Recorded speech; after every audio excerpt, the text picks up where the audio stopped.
Good afternoon po. Okay. Good afternoon po.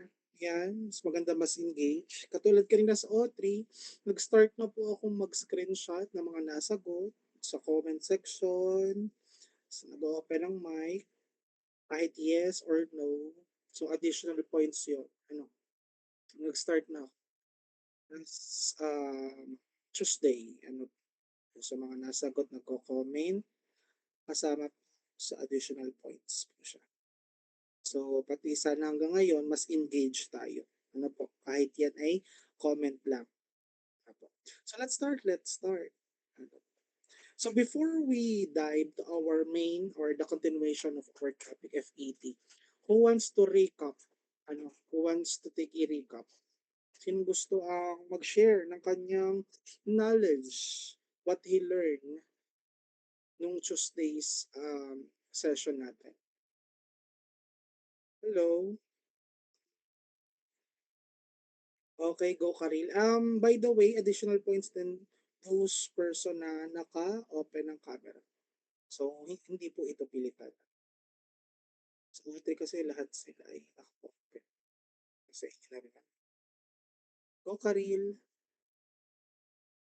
Yung una po nating na-discuss is yung comparison po ng BJT at FET.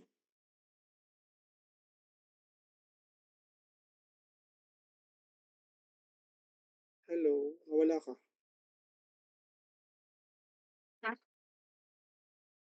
Hello, ulit po. Yan.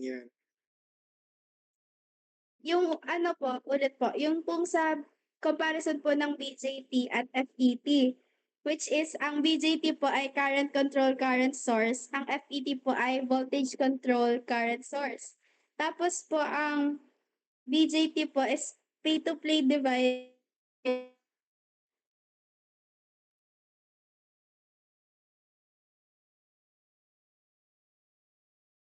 Hello, ako ba yung nawawala yung internet? Sa size naman po, mas malaki ang BJT kaysa sa FET. And then for BJT is for analog electronics at FET po is for digital electronics. Okay. So, by the way, is my internet stable, class? Stable naman? Ako ba nawawala kanina or si Karin?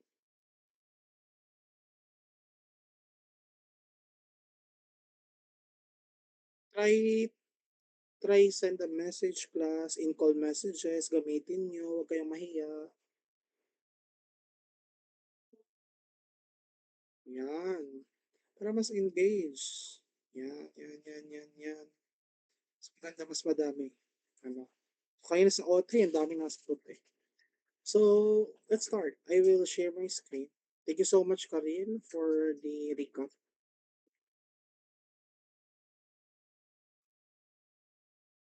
So now is my screen visible at your end po? Yeah, diba? Okay, let's start. We are done with we've seen the diagrams, we've seen also the curves, and we know that the gate is the controller or the boss here, class. But as an engineer class, we cannot just say konti lang or marami lang. We need exact number. Dito class, papasok yung ating mathematical engine, ang tinatawag nating Shockley's equation. This formula class is the bridge between the voltage you apply, which is yung ating gate source voltage, and the current you get, which is the drain current. So, ano po yung importance ng isang Shockley's equation ng isang JPET parameters? First one is predictability kasi. Predictable. Hindi tayo class ng huhula lang ng mismong dumadaan na current. This equation class allows us to calculate exactly how much current yung magpo-flow without even building yung circuit na meron. So the second importance is nonlinearity. So mapapansin nyo class dun sa ating formula na may squared siya sa dulo. Yun yung 2. May squared yung formula natin. So this tells us, class, that the relationship isn't a straight line. Hindi po siya straight line. Ano po? Yung small change in voltage at the gate can cause a massive change sa kanyang current. Ito yung dahilan, class, kung bakit napakagandang gamitin na isang JPEG bilang isang amplifier. So, let's dive into the components. Let's understand ano ba yung components dito sa Shockley's equation na to. First is the drain current. The drain current, class, ito yung hinahanap natin mismo with our Shockley's equation. So the actual flow through the channel, that is the drain current. And for the IDSS, tandaan nyo, class, dun sa ating characteristic curve that we discussed noong Tuesday, that this IDSS is the ceiling or the limit. Siya yung maximum eh. So, it is the maximum current when the gate is shorted. Meaning, yung ating gate source voltage ay zero. Kapag zero po ang ating gate source voltage, therefore, we can say that the IDSS is its maximum. Hindi pwedeng lumampas yung mismong drain current natin dito. Ano po? So, yun yung IDSS. Ano naman po yung VGS? That is the gate source voltage. Kumbaga, kung may sasakyan tayo, class, ito yung trend. No? Ito yung nagpe-preno. The voltage we apply to squeeze the channel. So, yun yung VGS. In the pinch of voltage, class, kumbaga ito yung finish line. Ano po? Yung the voltage where the current becomes zero. That is the pinch of voltage.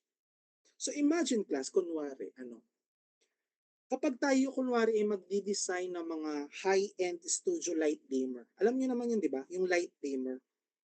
Di ba? We want the light to dim smoothly. Yung light dimmer naman, hindi naman tineturn off and off. Tineturn on and off natin lang, di ba? Dinidim natin. Pinapaliwanag natin ng todo or binabawasan natin yung liwanag. The scenario is here, class. Kunwari meron tayong JPET with an IDSS. Kunyari, ang IDSS daw po natin ay equal sa 10 milliampere. And yung ating pinch of voltage is negative 4 volts. So ano raw po kapag ang ating VGS at BGS ay 0 volt? Ano raw po ang mangyayari? So try nyo with your calculator, class.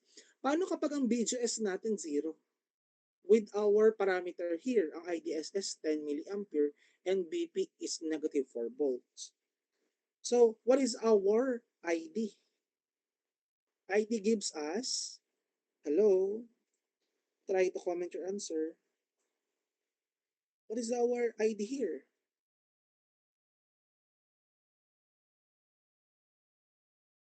Kapag ang BGS 0, di ba na-discuss natin with the characteristic curve, kahit hindi natin siya mismong compute. Exactly, 10 lang ba siya? 10 Carabao, 10 horse? 10 ano siya?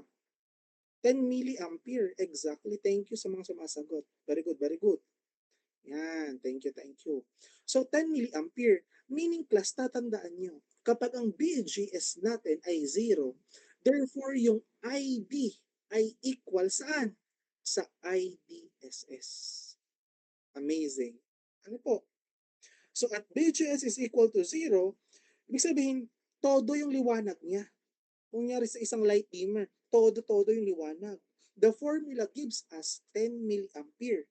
Ibig sabihin, maximum flow siya. Kaya nga ID is equal to IDSS. Kapag 0 ang ating voltahe, ang binibigay na drain current ay yung maximum. Sir, paano kapag ang BGS ay negative 2 volts? At VGS is negative 2 volts. Kindly compute nga, class. What is our answer for ID? Ano po ang answer natin kapag negative 2 volts na ang ating VGS?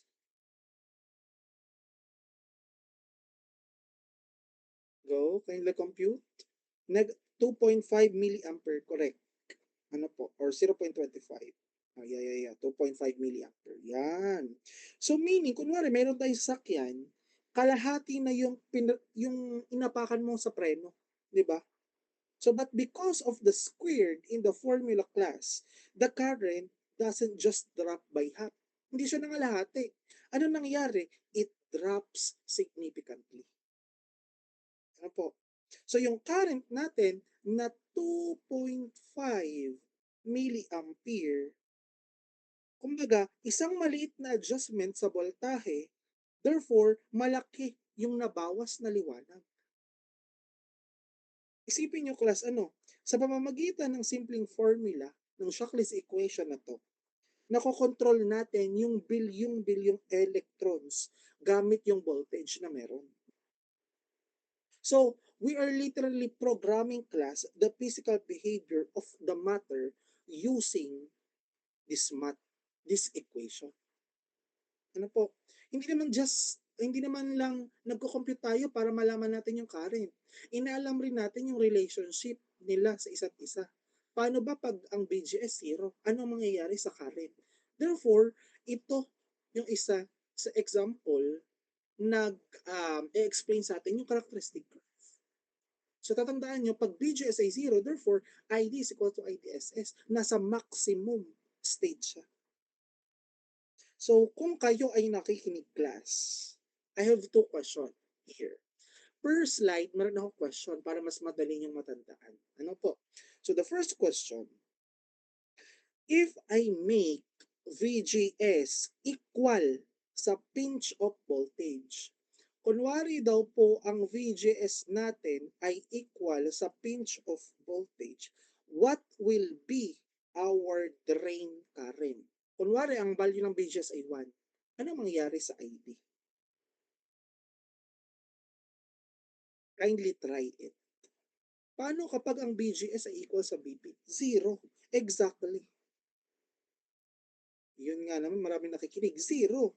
Because the term inside the parenthesis class becomes 1 minus 1. Therefore, the answer will be 0. Correct. So the second question for this one, if I make the VGS equal sa 0, what happens sa ating formula? Ano mangyayari? Kapag ang VGS natin ay 0. Hello? Exactly. Parang pinapaikot-ikot lang tayo. Kapag ang VGS natin ay 0, yung ID natin ay equal sa IDSS. Pakakatandaan. Ibig sabihin, nasa maximum po siya. So the whole parenthesis becomes 1 class. So yung current is at its maximum. So clear tayo. So Shockley's equation ng JPET parameters. Ano po? Nire-remind lang tayo class ng Shockley's equation na to na ito ay isang VCCS. Why? Because nakikita nyo ba class, ang input natin voltage, which is yung BGS. Then our output is current, which is ID. Diba? Voltage control, current source. Amazing. Ano po? So to bring our mathematical discussion class of the JPET to its peak, we have to talk about the transconductance. So we are done with the Shockley's equation of JPET. Now, we're going to talk with the transconductance equation ng isang JPET parameters. Kung si BJT, meron siyang current gain which is beta, si FET po ay may transconductance. So mukhang marami siya. Class napakarami ng formula. Mukha lang, pero hindi. Ano po? We are now at the most important part class of those who want to design, kunwari, ng isang audio amplifier or signal booster. Dito natin class malalaman kung gaano ba talaga kagaling yung isang JPET. Ano po? So we call this parameter the transconductance. Ang symbol niya GM. So ikaw po ay grandmaster. Joke lang. So, grandmaster ka pala. So, the transconductance equation symbolizes GM. It denotes as GM. Pakakatandaan po natin. So, ano ba yung isang transconductance class? In a resistor class, di ba? We have a resistance na equal sa V over I. Di ba may Ohm's law tayo? I is equal to V over R. Therefore, if we are going to find the resistance, it gives us V over I. Tama? Tama? Tama. Ano po? In a FET class, we have the inverse. Kapag in-inverse natin yung I over B, it gives us what we call the conductance. And this conductance is equal sa ating I over B. So the definition class, ito yung ratio ng change ng output current natin sa change ng ating input voltage. Ito na po iyon. Kaya tinawag siya transconductance. Clear tayo doon? Clear? So, isipin nyo na lang class, kumbaga ito yung sensitivity ng isang JPET. Ano po? It answered the question class. Kunwari, kapag ba ginalaw natin ng kaunti yung voltage sa gate, gaano kalaki ang maiibo sa current sa drain? So parang ganun. Ano po? So the unit here in transconductance class, we measure it in Siemens. Yan no? Siemens or S. Sa mga old school term class, ginagamit natin yung mo. Di ba ohms? Ganito. So pag binaligtad mo yung ohms, may tawag dyan. That is mo. Clear tayo doon. Pero most of the time, Siemens ang ginagamit natin. So, we have two very important formulas here, class. The first one is the transconductance itself. Alin po yun? Ito yon yung nasa baba. Ito po yung pagkuha ng transconductance. It is the general equation. This is the general equation. So, napansin nyo ba, class? Unlike sa Shockley's equation, wala na tong squared. Wala kayong nakikitang squared, di ba? So, this means, class, that the transconductance changes linearly with the gate source voltage. So, ano po yung second na formula? That is the maximum gain or the maximum transconductance. Ano po yun? That is the GMO equal saan? IDSS over the absolute ng pinch of voltage. The first one and the second one. When we are finding for the transconductance, ito po iyon, yung general equation. Pero kapag fina-find naman natin yung maximum transconductance or the maximum gain, that is yung GMO. So kapag pinagsama natin siya sa iisang formula, so ito yung kikalabasan. Yan yung may box. Ito po. Because yung GMO, itong GMO, papasok lang natin siya dito. Therefore, ako na tayo ng formula ganito. Ano po? So, yung maximum gain na sinasabi natin kanina, which the GMO, this is the maximum transconductance ng isang JPET. Which only happens, class, kapag yung VGS natin ay 0 volts. So, ito yung pinaka-sensitive state ng isang transistor. So, alam nyo ba, class, yung GM, yun yung nagdidikta, class, kung gaano kalakas yung gain ng isang amplifier. Ano? Ang galing. So, kapag meron pala tayong mataas na transconductance, it means na yung JPET natin ay isang para siyang powerhouse. Bakit? Because even the tiny or microscopic whisper ng isang signal sa gate will be transformed into what we call a roaring current at the output. Kaya kung gusto natin class ng malinaw or malakas na amplifier, yung transconductance ang una nating tinitingnan as engineer sa mga data sheets. Ganun kagaling ang isang transconductance equation. So I want everyone class to try this problem.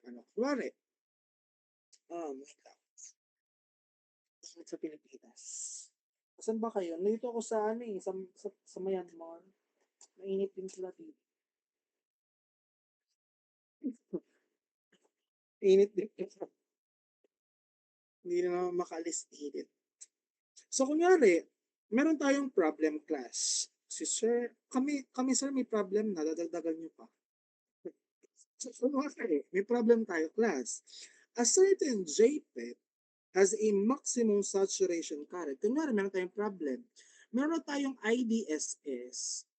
So lagay ko na lang dito IDSS na 10 milliampere. Kunyari, a certain JPET has a maximum saturation current of 10 milliampere and pinch of voltage na negative 5 volts. So the question is, the first question, calculate daw yung maximum transconductance. Hanapin daw natin yung GMO. The next one, i-find daw natin yung transconductance if we apply a VGS na negative 2 volts. So kindly compute for letter A first.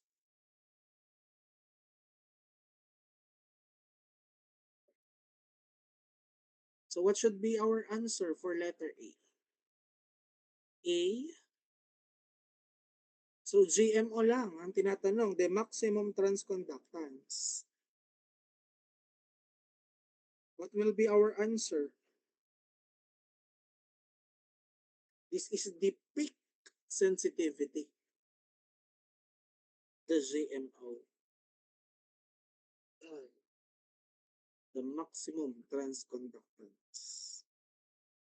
So what is our answer for our letter A?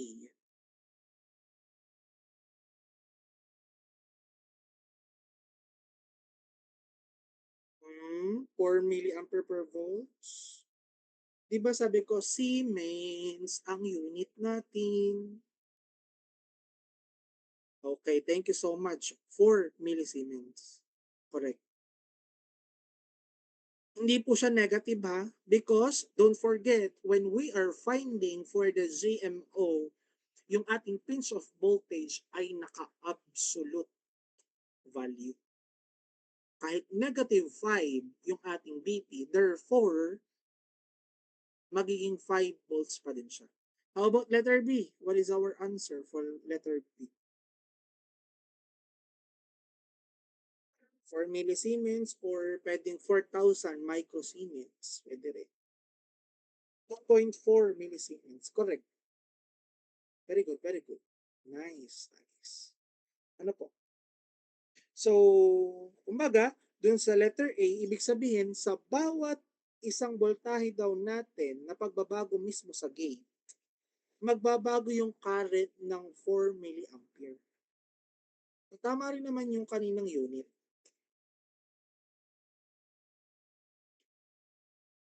And then, for our letter B, since, kumbaga sa kotse, inapakan natin yung preno. Dahil inapakan natin yung preno, which is negative voltage, hihina yung sensitivity. Therefore, kaya tayo merong 2.4 millisiemens. Ano? So, ano na sabihin lang nito? As VGS becomes more negative class, yung ating transconductance ay nagdadrop. Ano po? So meaning, kapag kumbaga ay napipiga natin yung channel, ano po? Mas mahirap na kontrolin yung mismong flow niya. Ano po?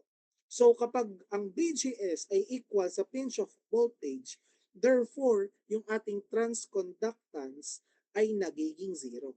Bakit? Because sarado na yung mismong tunnel, kumbaga yung kalsada na meron. Wala nang magko-control class ng current kahit anong gawin pa natin sa kanyang gate.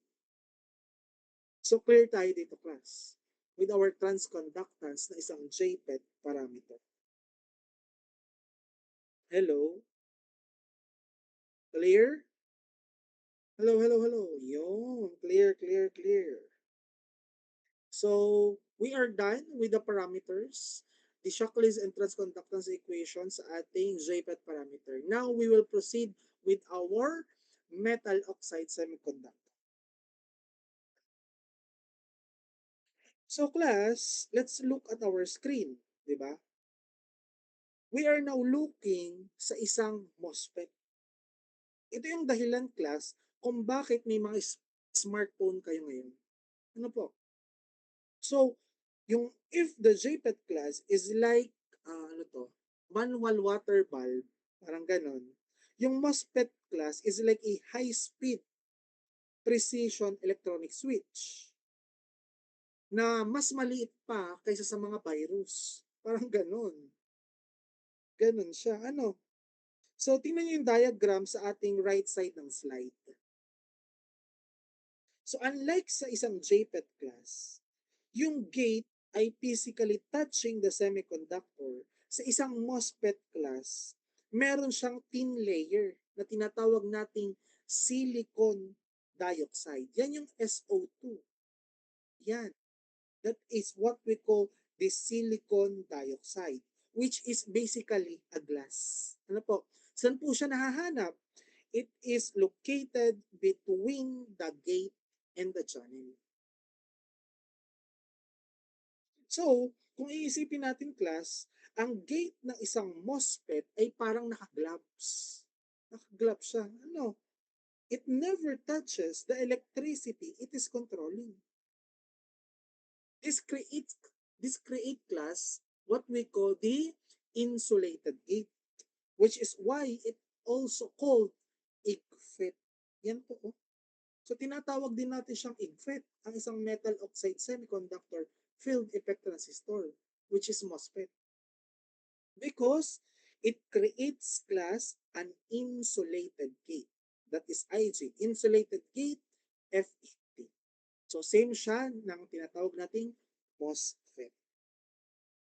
Naunawaan class? Because of this glass layer class, which is yung ating silicon dioxide, yung input resistance, pakakatandaan, ay napakataas.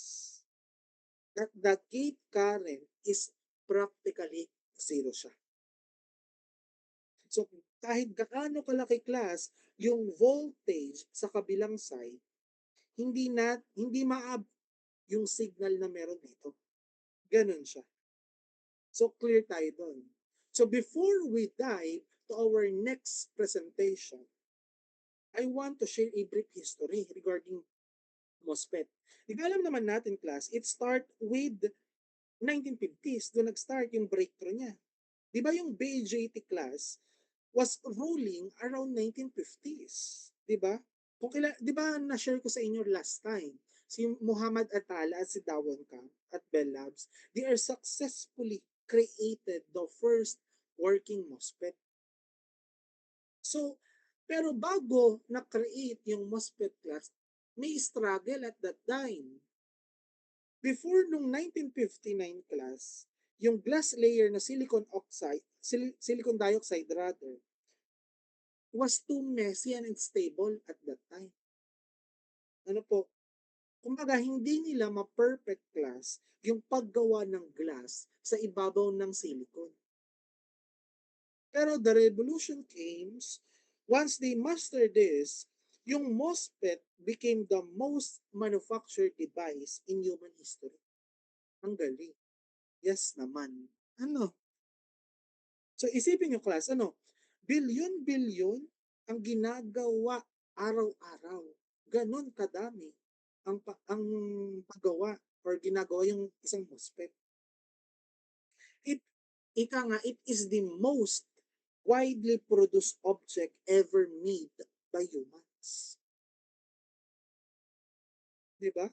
So in terms of the operating modes, di ba, last time, I show to you the flow chart.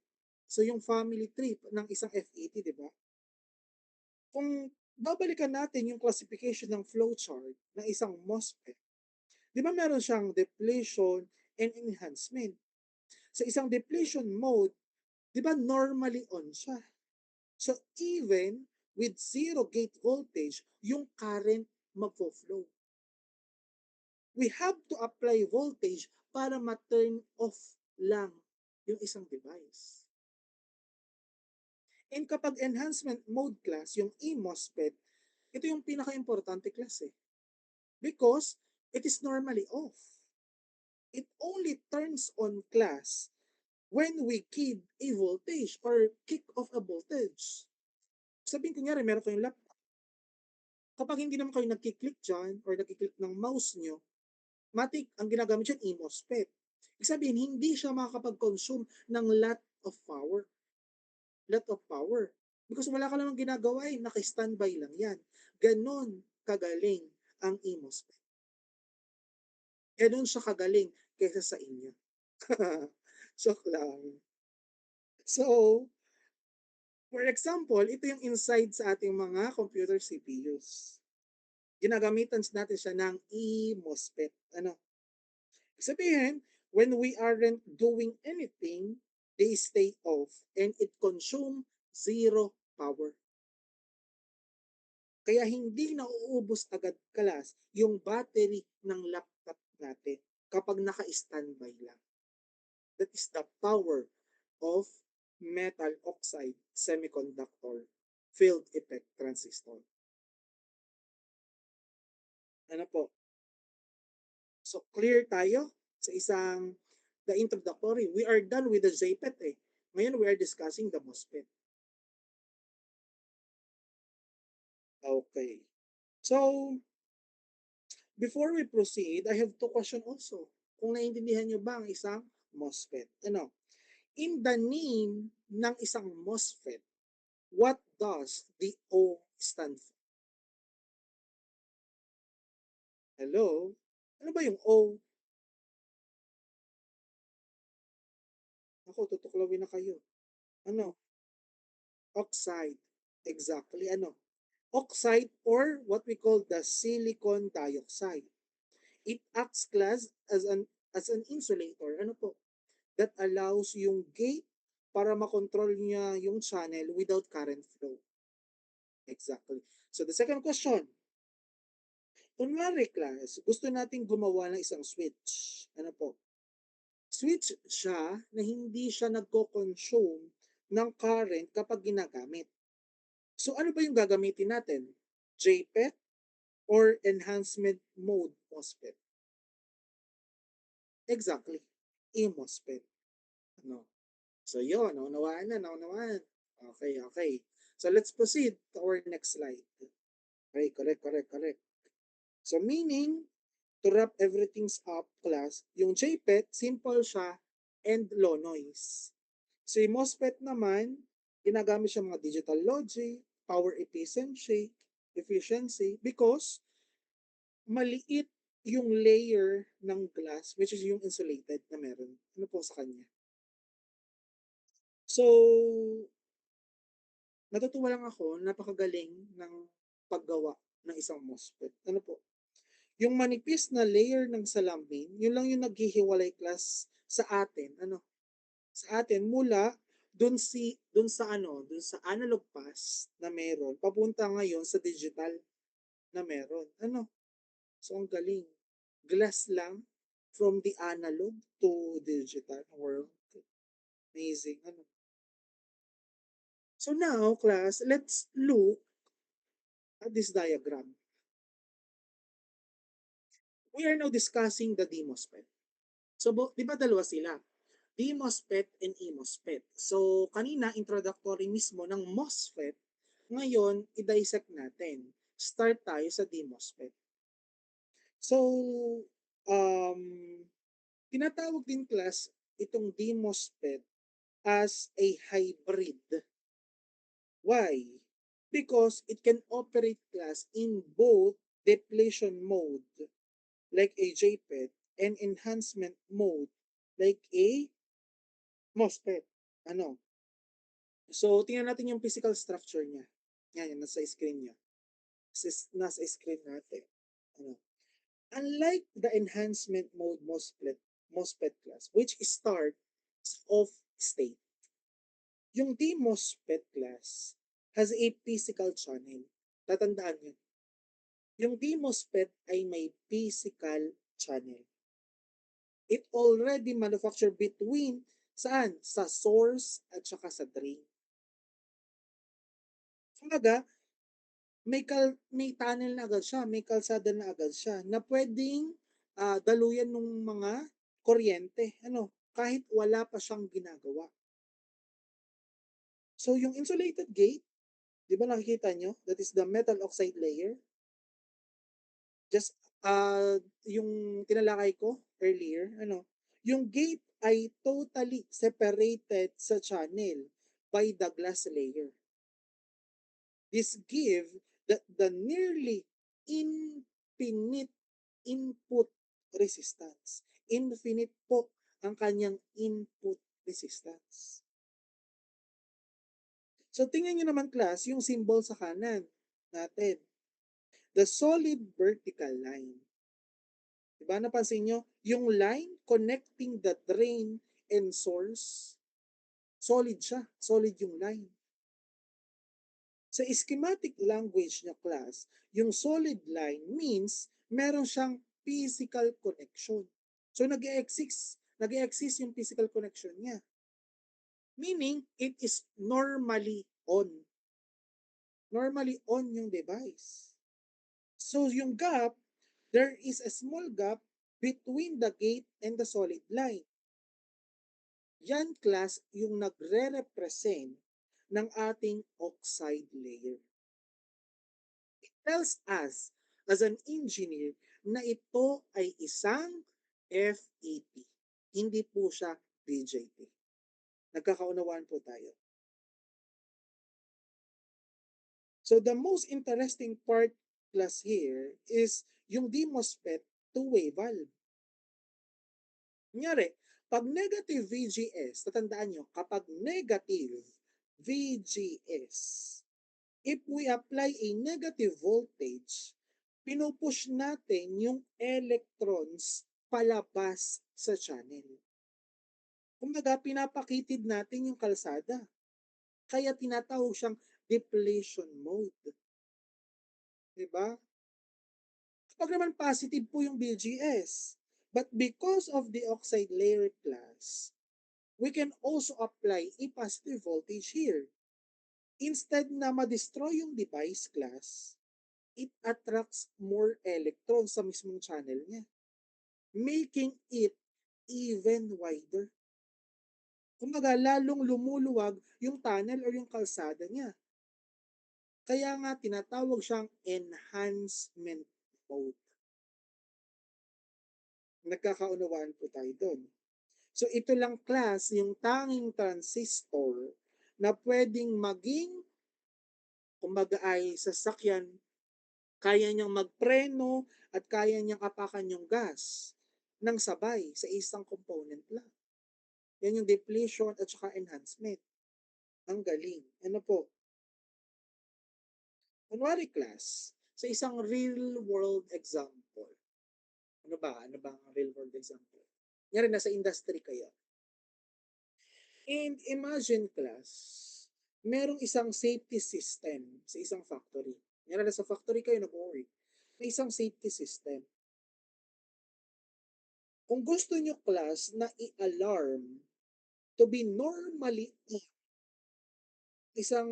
isang safety system, kunwari, you want alarm to be normally on so that if the power fails class or the controller breaks, the alarm stays loud. So, ano mangyari? Gagamit tayo ng D-MOSFET because it allows us class the current to flow by the default or by default. Meaning, we only use the controller para ma-send yung voltage to squeeze it shut or it keep the alarm quiet while everything is safe. Kumbaga, kung sakaling magka-aberya or mawala yung control voltage niya, class, kusang magbubukas because normally on para tumunog yung alarm. This fail-safe logic, class, is why yung DMOSFET natin ay still used sa mga specialized industrial sensors. So, naunawaan, class. So, before we dive to the next slide, I have also two questions here. Kung naunawaan nyo ba ang ating DMOSFET structure and symbol. So, the first question, let's look at the symbol on our slide. For the N-channel, class, is the arrow pointing in or out ng isang device?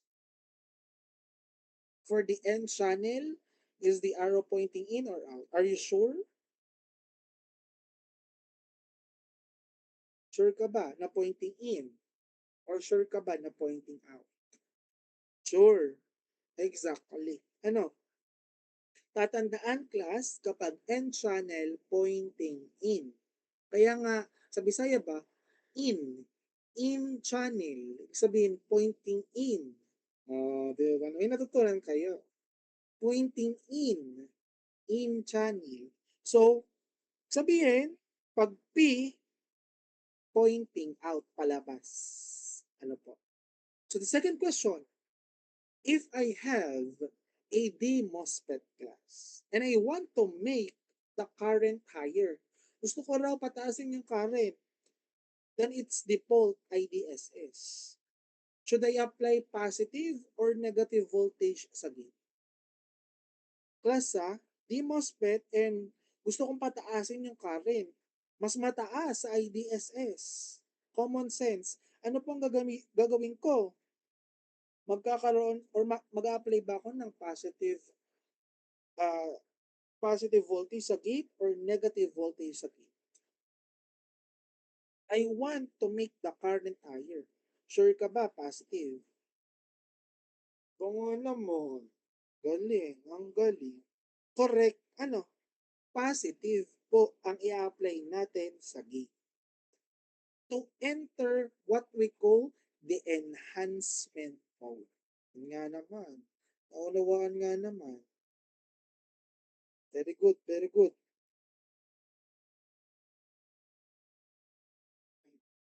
Okay, clear tayo sa DMOSFET structure and symbol? Okay, thank you so much. Thank you, thank you. So let's proceed to our shock list.